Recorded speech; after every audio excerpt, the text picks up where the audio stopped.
नमस्कार मंडळी, तू ही रे माझा मितवा या मालिकेच्या पुढील भागामध्ये आपण पाहणार आहोत की अर्णव हा आजी व वल्लरी घरातील सर्वांच्या समोर बोलतो की मी मिस इंदूरच्या सन्मानापेक्षा मला माझ्या आईची इच्छा खूप महत्त्वाची आहे आणि त्यामुळे तुम्ही जे सुरू ठेवले आहे आणि ते चालू ठेवा. आणि तेव्हा ईश्वरी देखील आश्चर्यचकित होऊन पाहू लागते. त्यानंतर आपण पाहतो आजी ही देवापुढे हात जोडते आणि देवाकडे प्रार्थना करते की देवा आता तुझ्याच हातामध्ये आहे जे काही करायचं आहे. आणि त्याच वेळेस वल्लरी ही आजीला बोलते, आजी असं नाही, फक्त देवापुढे हात जोडून चालणार नाही. आता आपल्यालाच काहीतरी ठोस निर्णय घ्यावा लागेल, नाहीतर तो शाप तुम्हाला लक्षात आहे ना, तो शाप जर खरा ठरला तर जी आजीला भिडवण्याचा प्रयत्न करत असते वल्लरी, तेव्हा आजी देखील अतिशय घाबरते. आणि त्यानंतर आपण पाहतो देवळामध्ये पूजेसाठी जाण्यासाठी ईश्वरी आणि अर्णवला उशीर होत असतो.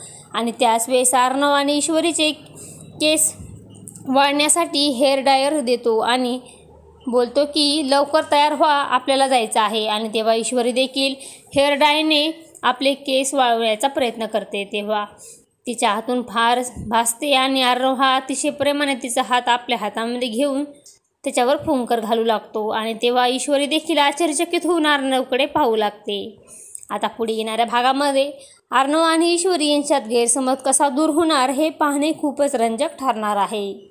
तू ही रे माझा मितवा या मालिकेचे सर्व अपडेट पाहण्यासाठी आपल्या चॅनलला लाईक करा, शेअर करा आणि सबस्क्राईब करायला विसरू नका. धन्यवाद.